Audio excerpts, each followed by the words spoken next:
আমার বন্ধুকে জানায় দাও ইয়া রাসূলুল্লাহ, ইয়া হাবিবাল্লাহ। যত সুরলিত কণ্ঠে আযান দেয় না কেন, যতক্ষণ পর্যন্ত হযরতে বেলাল সালাতু খায়রুম মিনান নাওম না বলবে, ততক্ষণ পর্যন্ত স্বয়ং আল্লাহ রাব্বুল আলামিন সুবহে সাদিকার দিবেন না। কেমন বেলাল ছিল আল্লাহর হাবিব হযরতে বেলালকে ডাকলেন। বেলালকে বললেন, বেলাল, আল্লাহ পাক রব্বুল আলামিন জিবরাইল আমিনকে পাঠায় দিয়েছে তোমার ওই কণ্ঠ দিয়ে আসসালাতু খায়রুম মিনান নাওম যতক্ষণ পর্যন্ত না বলবে আল্লাহ সুবহে সাদিক দিবেন না। সুবহানাল্লাহ। যখন হযরতে বেলালকে মুয়াজ্জিন থেকে বাদ দিয়ে দেওয়া হলো, হযরতে বেলালের মনটা ভীষণ খারাপ হয়ে গেল। বাড়িতে চলে গেলেন, চায় নামাজ বিছাইলেন আর আল্লাহর কাছে দুই হাত তুললেন, হায় আল্লাহ তাআলা, ওরা আমাকে মুয়াজ্জিন থেকে বাদ দিয়ে দিয়েছে। আল্লাহ, আমি কালো হওয়ার কারণে, আমার জিহ্বায় জড়তা থাকার কারণে, রব্বুল আলামিন, আমি ওদের কাছে মর্যাদা চাই না।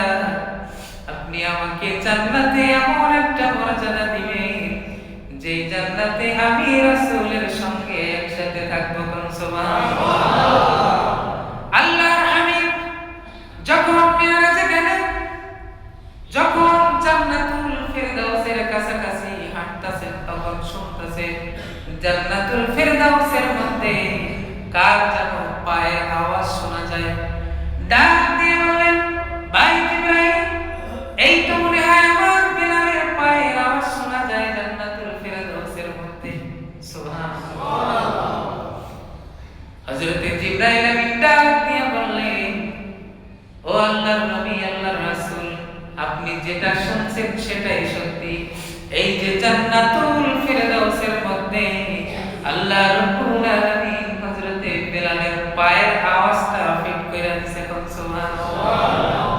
কেমন বেলাল ছিল, কোন দিন যখন তিনি জুলুমের শিকার হয়েছিলেন, তার প্রতি জুলুম করা হইল, আল্লাহকে বলছে, আল্লাহ তার দোয়া কবুল করে দিয়েছে। সুবহানাল্লাহ। তাই আমাদের দ্বারা কেউ যাতে জুলুমের শিকার না হয়, আমরা চেষ্টা করব তো ইনশাআল্লাহ। এরপরে যারা মুসাফির, তাদের দোয়া আল্লাহ কখনো ফিরায় না। মুসাফির কাকে বলে? যে ভিক্ষুক, তাকে না, উনি হচ্ছে ভিক্ষুক। মুসাফির তাকে বলে যিনি আল্লাহর রাস্তায় সফর করে। সফরকারী যে হয়, সফর যে করে,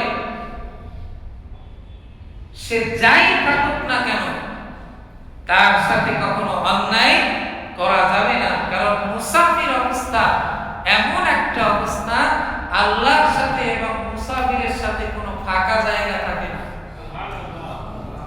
তাই আমরা যারা সফরকারী দেখা হবে, তাদের সাথে নম্র ভাষায় কথা বলবো, তাদেরকে আপ্যায়ন করাবো। এই মক্কা মদিনায় যে হাজী সাহেবরা গেছে, দেখছেন মক্কা মদিনায় গেলে কেমনি